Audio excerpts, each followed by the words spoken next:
ചില്ലറ കഴപ്പൊന്നുമല്ലല്ലേ നമുക്ക്. എന്താ എടാ എത്ര രൂപയുടെ നമ്മളൊരു ഗെയിമിന് വേണ്ടി ഇങ്ങനെ ചെലവാക്കിയത്. അല്ലെ നീ ഫ്രീ ഫയറിന്റെ ആരോട് പറഞ്ഞു വരുന്ന അതൊക്കെ ഒരു കാലുകളിയാ. ടോപ്പ് അപ്പ്, എലൈറ്റ് പാസ്, പുതിയ സ്കിന്ന് വരുമ്പോ പുതിയ സ്കിന്ന്, പുതിയ ഡ്രസ്സ് വരുമ്പോ പുതിയ ഡ്രസ്സ്. സത്യോടളയാ. സ്വന്തമായിട്ടൊരു നിക്കറും ഒന്നും ഇല്ലെങ്കിലും അലോക്കിന് ജട്ടിയില്ലെന്ന് പറഞ്ഞ് ജട്ടി അടിച്ചു കൊടുത്ത ടീമാണ് നമ്മള്. എടാ ഈ അലോക്കിന് ചെട്ടി അടിച്ചു കൊടുത്ത പൈസയും ഈ തോക്കിന്റെ സ്കിന്ന് മേടിച്ച ആ ഡ്രസ്സ് മേടിച്ച പൈസയൊക്കെ കൊണ്ടായിരുന്നെങ്കിൽ നമുക്ക് എന്തൊക്കെ തിന്നായിരുന്നളിയാ. മന്തി പോയി തിന്നായിരുന്നു, ട്രിപ്പ് പോവായിരുന്നു. എത്ര രൂപ നമ്മളെന്തായാലും ചിലവാക്കിയിട്ടുണ്ട്.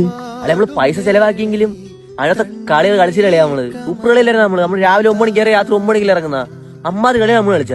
കളിയുടെ കാര്യം നീ എന്നെ പഠിപ്പിക്കുന്ന. ഈ ഏരിയയിൽ എന്നെയും നിന്നെയും പോലെ കളിക്കുന്ന വേറെ ഏതൊരുത്തം ഉണ്ട് നീ ചൂണ്ടി കാണിച്ചാണ്. നമ്മളത്ര കളിയുള്ള വേറെ ഒരുത്തൻ ഈ ഏരിയ ഞാൻ കണ്ടിട്ടില്ല. ഏവം ഒന്നല്ല അടിച്ച് അണ്ണാക്കി കൊടുക്കും നമ്മള് ഇല്ലേ. കളിയാ നൊസ്റ്റാൾജിയ കളിയാ.